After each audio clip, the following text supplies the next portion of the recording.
అంత ఎవరో ఏదో అనుకుంటారేమో అనేది లేదు. నాకు కావాల్సింది ఏంటంటే ఆయన బాగా నేను చూసుకోవాలి, అదొక్కటి ఆలోచించేదాన్ని నేను ఎక్కువగా. మీరు క్యారియర్ కట్టి పంపించేవారా షూటింగ్ అన్నిటికీ? బాగా పెద్ద క్యారియర్, అందరూ ఓల్డ్ మంది ఉంటారు. అది ఎప్పుడు క్యారేజ్ వస్తుందా అని అక్కడ మేడం ఎప్పుడు పంపుతారని ఎదురు చూస్తూ ఉండేవారు అక్కడ. అందులో మీ రాజుల వంటకాలన్నీ కూడా చాలా రుచిగా ఉంటాయి కదా. చేపల పులుసు, బిర్యానీ, రొయ్యల కూర, అన్ని టేస్టే. అందులోకి ఈ సీజన్లో వచ్చే పులుసు, చేప పులుసు అంటే అవునవును చాలా కృష్ణరాజు గారికి, ప్రభాస్ గారికి ఇద్దరికి ఇష్టం అండి. ఇంకా ఈస్ట్ వెస్ట్ లో మంచి చేప పడింది అంటే మన ఇంటికి వచ్చేయాలి. అది కృష్ణరాజు గారు ఏమో, నాకు కృష్ణరాజు గారే నేర్పించారు. మాకు అటు ఆంధ్ర సైడ్ ఆ పులుసు చేప అది అంత తెలియదు మాకు. మాకంతా అటు సీ ఫుడ్ ఎక్కువ అలవాటు మాకు. మాకు అటు అదే అలవాటు అనమాట.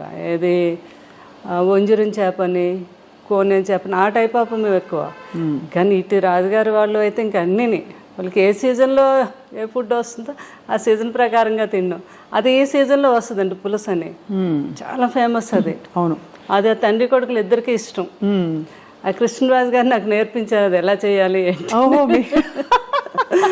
బాబుకి పులుసు చేయాలి అంటే ఇంకా ఆయన హడావిడి చూడాలి అనమాట. పెద్దబాజీ ఈరోజు నాకు చీట్ డే, ఈరోజు తినేస్తాను అంటున్నప్పుడు డైట్ చేస్తారు కదా, అంతే. ఇంకా పులుసు చేప తయారు చేపించేసి అది ఒక వీడియో కూడా చేశాను నేను. అప్పుడు ఏంటంటే రుచి చూసేవారు కాదు, స్మెల్ ఉప్పు సరిపోయిందో లేదో వాసనతో చెప్పేసి ఉప్పు సరిపోయింది. అదే సంపూర్ణమైన అన్ని సంపూర్ణమైన జీవితం అంటే కృష్ణరాజు గారేనండి.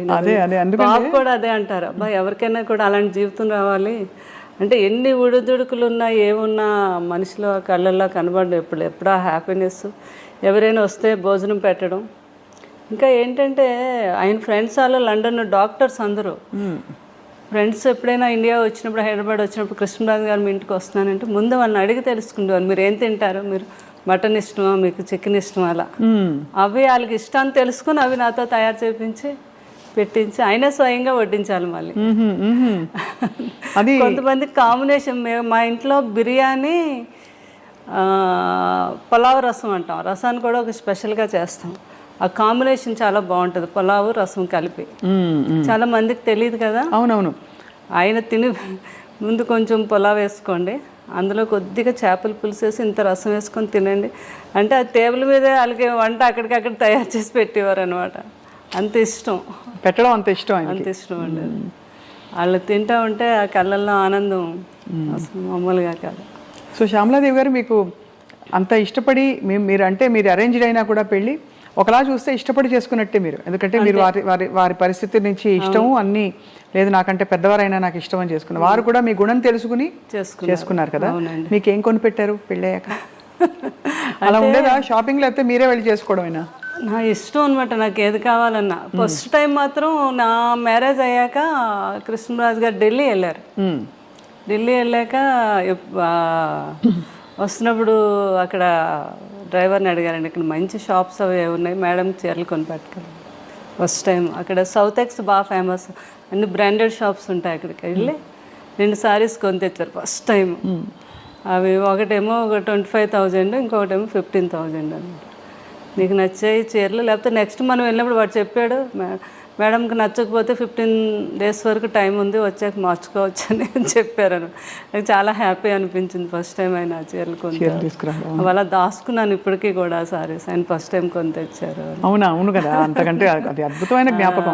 అవునండి. అది ఆయనకి విదేశాలు అది వెళ్ళినప్పుడు అప్పుడు ఫారెన్ సామాన్లు, ఫారెన్ వెళ్తే కొన్ని తేవటం, ఇక్కడ ఇవ్వటం అది పెద్ద గొప్ప కదండి ఆ రోజుల్లో. అవును, కృష్ణరాజు గారు ఎక్కువ వెళ్ళేవారు లండన్. అది ఏ సంవత్సరం ఇది అంటే లండన్ వెళ్ళింది ఎక్కువ ఫారెన్ ట్రిప్స్? కృష్ణరాజు గారు చాలా అప్పుడు ఫస్ట్ సీతాదేవి గారు ఉన్నప్పటి నుంచి అలవాటు అంటండి. లండన్ వెళ్ళి 1 month సమ్మర్ వస్తే అక్కడ ఒక హౌస్ తీసేసుకొని 1 month అక్కడే ఉండి బాగా ఫ్రెండ్స్తో అందరితో స్పెండ్ చేసి వచ్చేవారండి. వస్తున్నప్పుడు ఏం కావాలని ఒక షాపుకి వెళ్తే 10 షాపులు తిరగడం అది ఆయనకి ఇష్టం ఉండదు. ఒక షాపులో ఏమి నచ్చుతాయి అక్కడే డజన్లే, 1-2 కొనడం కాదు, ఇలా చేతికి 8 వస్తాన్ని కొనేయడం వేసేయడం. ఇక్కడికి వచ్చి పిల్లలందరికీ ప్రభాస్ గారికి, వీళ్ళందరూ చిన్నపిల్లలు కదా వాళ్ళందరికీ. అందుకే బాబు కూడా అలవాటు ఉంది. వెళ్ళినప్పుడు లాస్ట్ టైము వాళ్ళ పెదబాజీ గారికి నాకు వాచెస్ అవి తెచ్చారు, రోలెక్స్ అయితే తెచ్చారనమాట. ఎంత ఆనందం, కొడుకు తెచ్చాడని. ఈయన అన్నీ వాడేసినవి చేసేసినవన్నీ.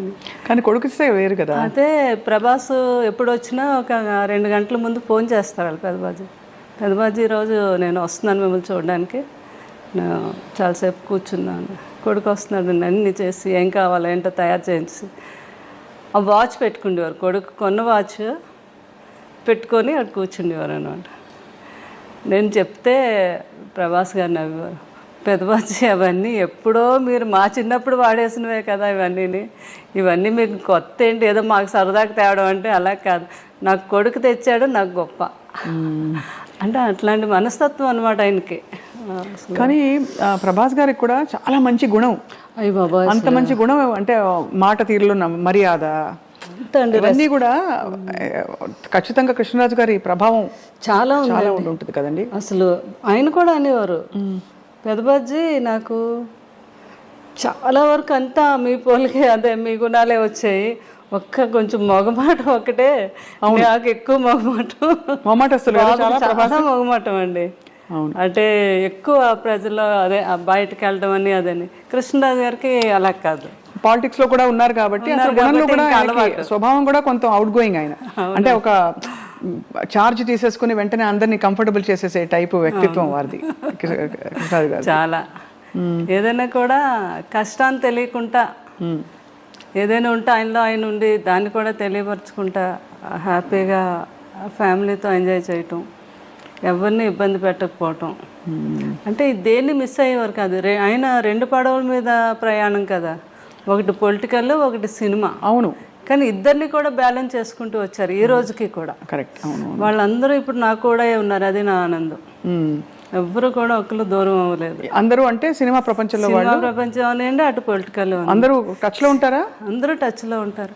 ఇప్పుడు సినిమా మాలో ఉన్న వారంతా కూడా చాలా రెస్పెక్ట్. కృష్ణరాజు గారికి అయితే ఎలా అయితే రెస్పెక్ట్ ఇస్తున్నారో అదే మన బాలకృష్ణ గారు, ఆయన ఫిల్మ్ ఇండస్ట్రీకి వచ్చి 50 years అయింది, ఫంక్షన్ అయింది. అవును, అయినందుకు ఫోన్ చేసి అయినా మీరు వస్తే కృష్ణరాజు గారు వచ్చినట్టు, నాకు పెద్ద ఆయన అంటే చాలా గౌరవం, వచ్చి మీ ఆశీర్వాదం ఇవ్వండి అని ఆయన ఫోన్ చేయటం. అలాగే మురళీమోహన్ గారు, ఎవరైనా అందరూ. తర్వాత మన కృష్ణ గారు వాళ్ళ ఇంట్లో వాళ్ళ తమ్ముడు పిల్లలు వాళ్ళందరూ కూడా మ్యారేజ్లు అయితే అన్నిటికీ నన్ను పిలవటం చాలా ఆనందం అనిపించింది. వారందరూ నాకు ఆ రెస్పెక్ట్ ఇవ్వటం అది. అలాగే రాజకీయంలో ఈస్ట్ గోదావరి, వెస్ట్ గోదావరి ఈ రోజుకి అందరూ మేడం మేడం మా మేడం గారు అంటారు. అవును, ఉంటుంది కదా ఆత్మీయత, ప్రేమ వాళ్ళకి. మీరు అది నిలబెట్టుకుని అద్భుతంగా వారిని చూసుకోవడమే కాకుండా కూడా కృష్ణరాజు గారితో అలవాటు ఉంది నాకు. అన్నిటికీ మీరు వెళ్ళడం అంటే ప్రతి ఒక్కరిని పలకరించడం, మాట్లాడటం, ఎవరిని మర్చిపోవడం అంటే ఈ రోజుకి లేదు అసలు. ఆ రోజు నుంచి ఇది అందరూ బాగా నాకు ఆ రెస్పెక్ట్ ఇప్పటికీ.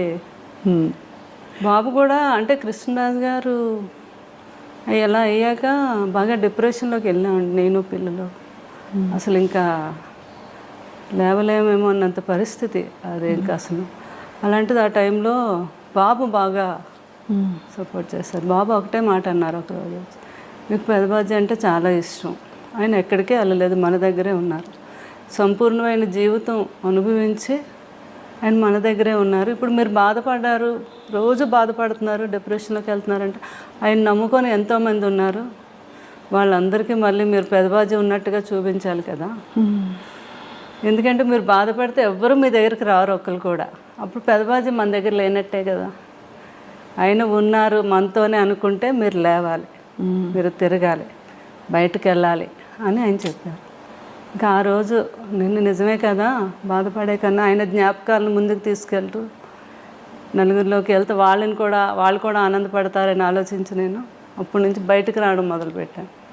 ఇంకా బయటకు వచ్చాక నాకు తెలిసింది నిజమే కదా. ఎందుకంటే ఎవరిలో చూసినా ప్రతి ఒక్కరూ కృష్ణరాజు గారి అభిమాని, కృష్ణరాజు గారి గురించి మాట్లాడటం, ఆయన జ్ఞాపకాలను పంచుకోవటం, అందులో నేను బాగా ఆనందం పొందుతున్నాను అనమాట. అప్పుడు అనుకున్నాను బాబు అందుకే ఇలా చెప్పారు నాకు. అలా ఇప్పుడు పలకరిస్తూ వస్తూ పోతుంటారా? అందరూ వస్తున్నారు ఇప్పుడు, అందరూ ప్రతి ఫంక్షన్కి పిలుస్తున్నారు, నేను కూడా వెళ్తున్నాను. పిల్లలు కూడా అదే అన్నారు, మీరు సంతోషంగా ఉంటే మేము కూడా సంతోషంగా ఉంటాము.